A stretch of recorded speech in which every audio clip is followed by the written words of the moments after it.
Olá pessoal, seja muito bem-vindo ao canal Questione. Meu nome é Luiz Fernando. Meus queridos, desde quando eu abri o canal, que tinha por outro nome, que eu venho trazendo conteúdos para você conforme ao entendimento do crescimento em que antigamente eu estava no sistema religioso, evangélico, conforme estudando a Bíblia, como é chamada pelo sistema religioso, a palavra de Deus, e conforme a gente vai estudando, a gente vai subindo degraus, como diz nosso irmão Bruno. Então, as coisas boas a gente deve pegar, absorver, agregar conhecimentos, falas, a gente deve agregar. Por isso que eu falo da escada do conhecimento, né? Nas conversas da gente do grupo, nos particulares, no privado, no Zap, ele apresentou esse modo de falar do crescimento, da escadinha. Muita gente está lá embaixo no degrau ainda, a gente estamos avançando, né? Muita gente não entendeu o porquê da mudança do canal, do nome do canal, muita gente criticou, muita gente desinscreveu do canal, porque infelizmente ainda são religiosos, infelizmente são pessoas ainda que tem as mesmas atitudes que o sistema religioso tem, que por exemplo, quando não concordam com a teologia deles, eles fazem a acepção de pessoas, e não é diferente, e eu não tenho problema nenhum em falar isso com os irmãos da graça, aqueles irmãos que saíram do sistema religioso e que agora se criou uma nova doutrina chamada graça, preterismo parcial, preterismo completo, chame do que quiser. Os gracistas que são destemplários, os gracistas que tentam entender as coisas do Criador através de um livro chamado Bíblia. E eu passei pela essa fase dos evangélicos, meu pai é pastor, como eu sempre comento, minha família toda é evangélica, eu passei por esta fase de sair do sistema religioso, passei um período sem nenhum tipo de nome, por exemplo, graça, preterismo, nada, porque eu estava perdido. Eu entendi que o sistema religioso não era a verdade na minha vida. Eu tinha entendido, mas eu não tinha ainda um entendimento de tudo que eu tenho hoje de consciência, do que as coisas do Criador.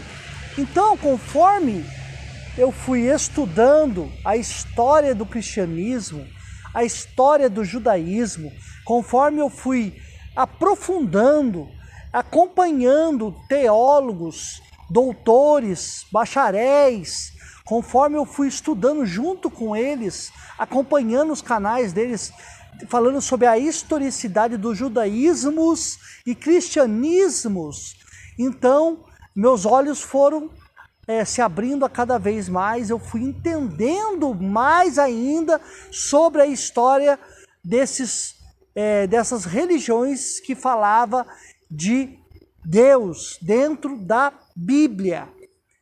Daí que eu fui entender que o Deus da Bíblia é um Deus criado à forma das religiões que foram sendo criadas ao longo do tempo. Só que tem muita gente que não entende isso que eu estou explicando. Por quê? Porque não trilharam ainda o caminho que eu trilhei. E para você trilhar este caminho, você precisa deixar a fé de lado. Por que eu falo assim que tem que deixar a fé de lado? É para deixar a fé no Criador? Não! Deixar a fé nos dogmas, deixar a fé no livro de capa preta, na Bíblia. E por que eu falo isso? Deixar. Por quê? Porque tem muitas coisas, por exemplo, os milagres que estão relatados na Bíblia. Não sai da Bíblia. Toda a história narrada, por exemplo, no Antigo Testamento com o povo de Israel, aquilo lá só fica dentro da Bíblia. Nunca mais Deus fez mais nada com o povo na terra. Com Moisés abriu o Mar Vermelho, com Noé mandou o dilúvio, com Jonas o peixe engoliu ele, ficou 3 dias no fundo do mar. Essas coisas mirabolantes, mitológicos, que você pega como verdade, e o próprio judaísmo está explicando hoje, que são tudo mitologias. O Éden, por exemplo, que é a adaptação tem muita história do Éden ali, que é a adaptação de Adap, de também Epopeia de Gilgamesh. Por exemplo, o dilúvio é a adaptação de Epopeia de Gilgamesh. Então, quando a gente traz esse conhecimento para o canal, as pessoas assustam. Vocês assustam. Vocês falam herege, ateu, vocês falam um monte de bobeira, mas vocês não estudaram. Vocês falam daquilo que não conhecem, que não sabem. Então, meus queridos, aos gracistas, homenagem aos gracistas, eu trouxe hoje. Ela não esteve no meu canal, deixar isso bem claro. Isso é uma gravação que ela teve num outro canal e eu vou deixar na descrição aqui do vídeo. Ela esteve num outro canal. Eu fiz recorte daquilo que eu quis trazer de conhecimento referente ao apóstolo Paulo, porque os gracistas, eles defendem Paulo de unhas e dentes. Então eu vim trazer para vocês estudo daquilo que eu já estudei. E a doutora Juliana Cavalcante, nada melhor do que ela explicar sobre os Paulos. Então eu trouxe para você uma surpresa para os paulinistas, os defensores de Paulo, os gracistas, os preteristas. Eu trouxe para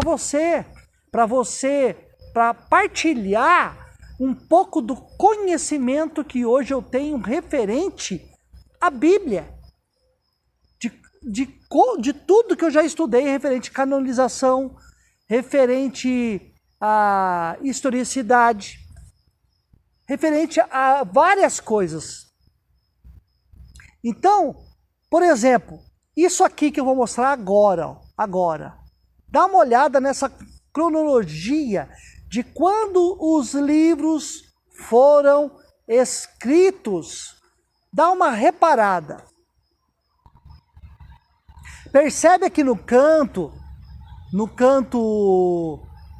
esquerdo seu aí da tela, que aqui tem todas as epístolas de Paulo, as 7 epístolas que foi escrita por ele, atestada por ele, originais.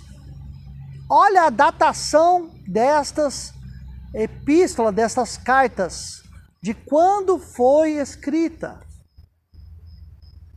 As outras agora, dá uma olhada nas outras, de Efésios, por exemplo, não foi Paulo que escreveu Efésios. Então a tese da nova aliança, que é tratada ali em Efésios capítulo 2, que pela graça sois salvos, não foi Paulo que escreveu, meus queridos. E aí, como que fica essa história agora, gracista? Me explica aí agora. Não foi Paulo, foi outra pessoa que escreveu, possivelmente um discípulo de Paulo, e atribuiu a Paulo. Eu disse possivelmente um discípulo, mas não tem documentos nenhum assinado por Paulo que ele enviou uma carta para Éfesos. Então, meus queridos, para vocês verem que quando eu trago das contradições bíblicas aqui neste canal, não são de coisas que eu não sei do que eu estou falando, mas daquilo que eu já estudei, daquilo que eu tenho fundamentação. E aí as pessoas ficam nervosas, as pessoas não entendem. Mas não tem importância. O importante é que a verdade é esta. A verdade prevalece. Mas as pessoas gostam de debruçar numa religião, se encostar numa religião, independentemente se for uma falácia, se for uma mentira. As pessoas pegam os textos de Paulo ali como se fosse verídico, como se fosse verdade. As pessoas pegam como se aquilo realmente aconteceu da forma daquilo que eles estão lendo. Mas não é a verdade. Então, eu espero que vocês curtam o vídeo aí que eu deixei para vocês, da Juliana Cavalcante, e prestem bem atenção naquilo que ela vai deixar para vocês.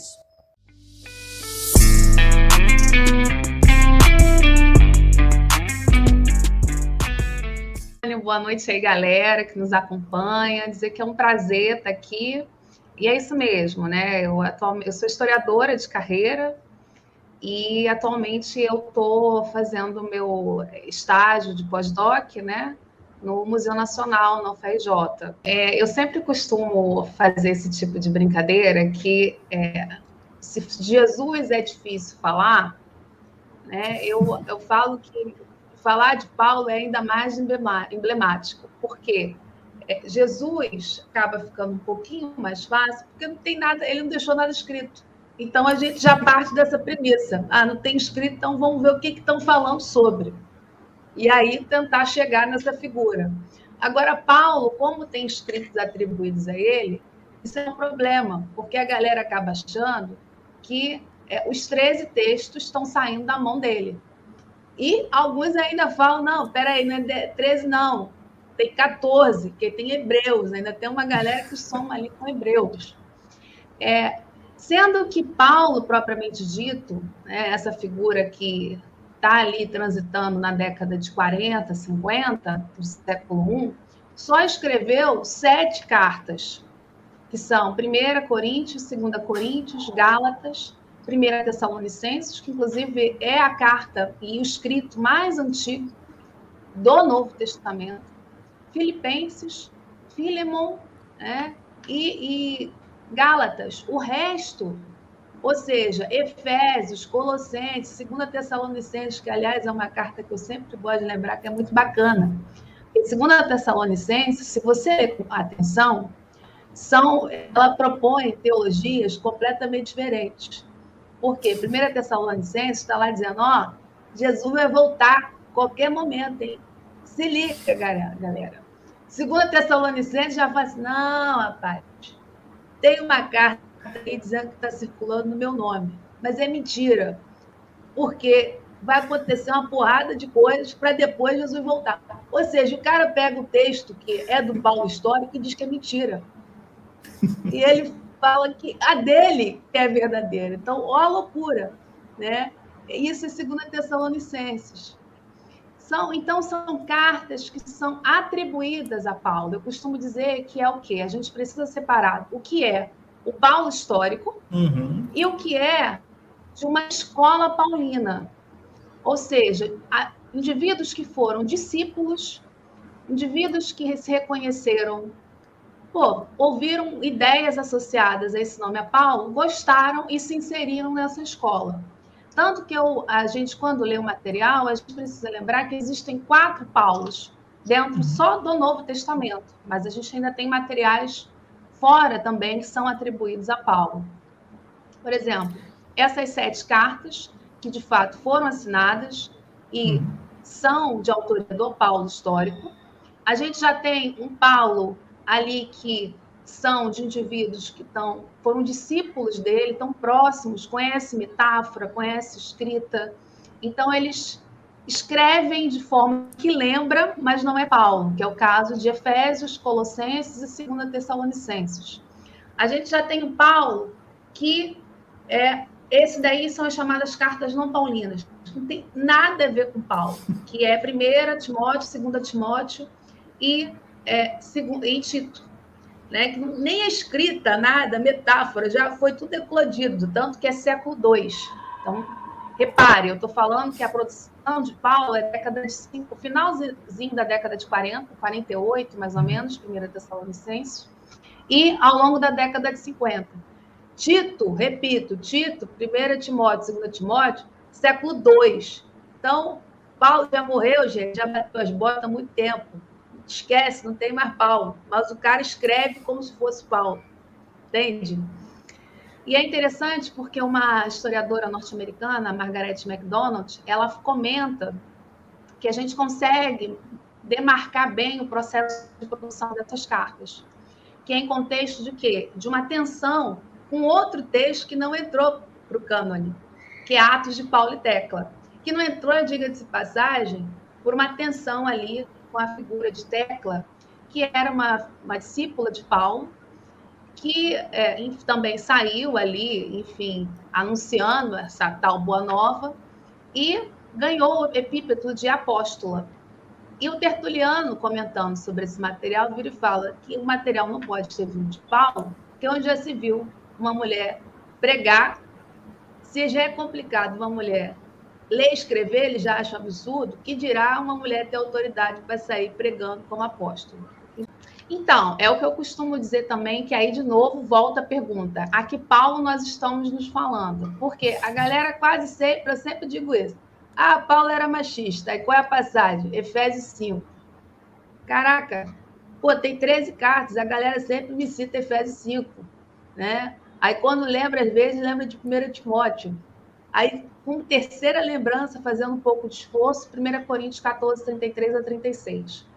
Só que as 7 cartas de Paulo, o que a gente encontra não é bem assim. A gente encontra um forte predomínio de mulheres em atividades missionárias, como diaconisas, como viúvas escritas, né? Como que a viúva escrita é um cargo interessante, porque ela correspondia apenas a mulheres ricas e que, do ponto de vista funcional, atuava como uma diaconisa. Agora, do ponto de vista de uma hierarquia eclesiástica, né, para facilitar, elas tinham uma correspondência com os bispos, elas sentavam no mesmo lugar, e também na procissão, né, de entrada.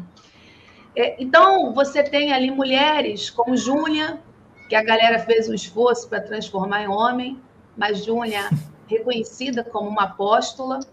Então, você tem todo um conjunto de mulheres que são aí reconhecidas por praticarem vegetismo, que é, enfim, a ideia de uma patrocinadora, que são diaconisas, são apóstolas. Então, dentro desses cristianismos paulinos, você tem mulheres presentes nesses cristianismos. E o dado que eu também chamo a atenção é que a gente precisa se lembrar que autores como Anne Mix, eles ponderam que muitas mulheres que entraram em cultos religiosos privados de caráter municipal e estadual, eles entravam nesses cultos justamente porque eles eram mais horizontais, ou seja, elas tinham maior possibilidade de status, de obterem prestígio, exercerem cargos, papéis. E essas mulheres, no geral, eram mulheres que haviam enriquecido ou obtido alguma quantia financeira suficiente para, né, abrir o espaço da casa, doar um prédio, bancar uma reforma e por aí vai, do artesanato e do comércio. E se você repara essa literatura, você vê que essas mulheres também estão relacionadas a esse ambiente, do comércio e do artesanato. Então, nós estamos falando, sim, de um cristianismo do tipo paulino que prevê essa participação feminina. Esse tal Paulo machista já é o Paulo do quê? Das cartas não autênticas. É o Paulo que está de Efésios, que, aliás, essa carta de Efésios é muito bacana também, porque ela, originalmente, ela não é direcionada a Efésios. A gente tem uma cópia dela dos Laodicenses, então fica aí a pergunta para onde essa era a carta, afinal de contas. Parece que ela funcionou mais como uma carta genérica. Isso mesmo, essa ideia de igreja, Galera, esquece isso. Esse dia, peraí que eu vou sair sábado, vou sair domingo, vou lá para o culto, vou lá para a missa. Esquece isso, não tem isso. Isso só é de século IV para frente, é coisa do Constantino. Momento ali que a gente cria uma arquitetura, que é a basílica, né? Uma arquitetura tipicamente cristã. A arqueologia encontrou com muita dificuldade, por exemplo, sinagogas no contexto do Segundo Templo. E as igrejas, na verdade, eram casas domésticas. Né? A mais antiga referência que a gente tem provém de Dureirópos, região limítrofe entre o Império Persa e o Império Romano, ali na região da Síria, que era uma casa. Se você olha de fora, pô, casa. Agora, se você entra, você vai ver que passou por reforma para receber o culto. Então, tem um batistério, tem uma grande assembleia ali mista. Sinagoga, a mesmíssima coisa. Né? Também era também estrutura de casa e interior, uma sinagoga. E não era só isso. Então, se não era casa, era ambiente de trabalho, cemitérios. Então, são outras áreas que os cristãos estavam circulando. Né? Os cristãos não estão circulando nessa igreja bonitinha que você vai lá 1, 2 vezes na semana. Entende? Então, é uma área completamente diferente. Agora, esse Paulo como misógino, que eu estou vendo ali o pessoal colocando, não tenha dúvida, de Efésios para frente, é um processo de silenciamento, é um processo de apagamento mesmo das mulheres. Né? E aí a figura de Paulo, ela é central, mas por isso que eu digo, que Paulo é esse? Tanto que no meu livro eu falo cristianismos paulinos, para lembrar que não tem apenas um cristianismo paulino, são vários. E alguns desses cristianismos de Paulo viram essa forte presença das mulheres, ou esse reconhecimento de mulheres como apóstolos. Mas o Paulo que vai ser domesticado, que vai ser o trabalhado pelas igrejas a partir do século IV, sobretudo no contexto medieval, por exemplo, Paulo, cartas de Paulo vão ser muito acionadas ali no Império Merovingio, como um contexto ali de defesa, né, daqueles monarcas naquele contexto. Então, insisto, quando fala em Paulo, a gente precisa sempre falar Paulos. Né? São 4 só dentro do Novo Testamento. Sabemos que tem contradições na história de Paulo versus Jesus. Por exemplo, como Paulo era fariseu e discípulo de Gamaliel e nunca viu o movimento de Jesus e seus discípulos e não relatou nada dos eventos importantes? Esse aí é o 4º Paulo, né? Porque, repare, em nenhum momento ele está falando que ele estava aos pés de Gamaliel. Quem está falando isso é Atos Apóstolos. Eu sempre digo isso. Se você quer fazer uma leitura histórica de Paulo, comece pelas 7 cartas autênticas. Não comece por Atos. Ali, gente, o Novo Testamento é um compilamento de alguns textos, porque uma poada ficou de fora, né? E que já está te dando como se fosse uma receita de bolo que você tem que seguir. Porque se você não segue aquela ordem, o seu bolo vai solar. É isso que ele está dizendo. O texto mais antigo é 48, 1 Tessalonicenses, ou seja, se você fosse começar por uma ordem cronológica, você teria que começar primeiro por Paulo. Aí você vai atravessar toda a década de 50, que só são cartas, as 7 cartas de Paulo, né? Depois vai entrar 1 Coríntios, Gálatas, 1 Coríntios, 2 Coríntios. Aí você chega em Marcos. Mas repare, o Novo Testamento começa com um texto que copiou trechos de Marcos, que é Mateus. Né? Então já inverteu a ordem. Os caras não estão preocupados com cronologia, com datação, com autoria. Os caras não querem saber disso. Eles estão lendo um modelo lá no contexto do século IV, um cristianismo que eles acham que é certo, porque o resto eles querem mais rotular como heresia. Eles não querem saber de escravo sendo diácono, por exemplo, como a gente tem referências no contexto do século III.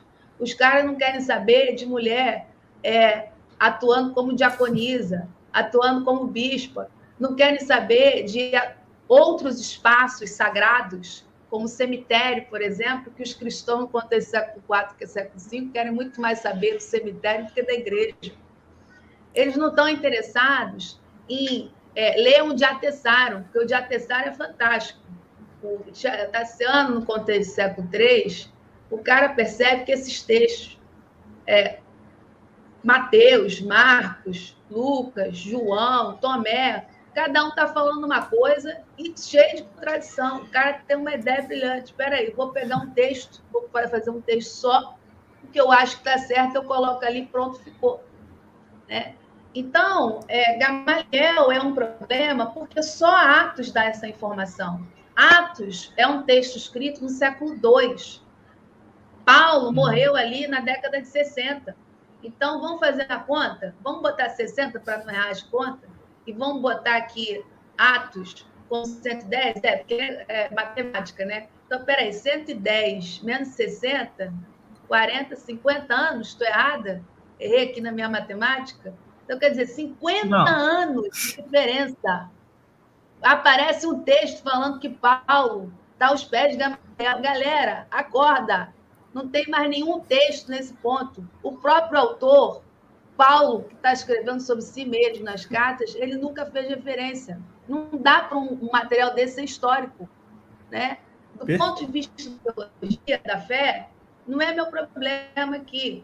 Viva a sua fé, entendeu? Pratique, respeito. Ela precisa ser respeitada. Agora, uma leitura, estou começando por um Atos, que já está engessando uma série de informações sobre Paulo, aí você vira e fala, não, mas ele estava aos pés de Gamaliel.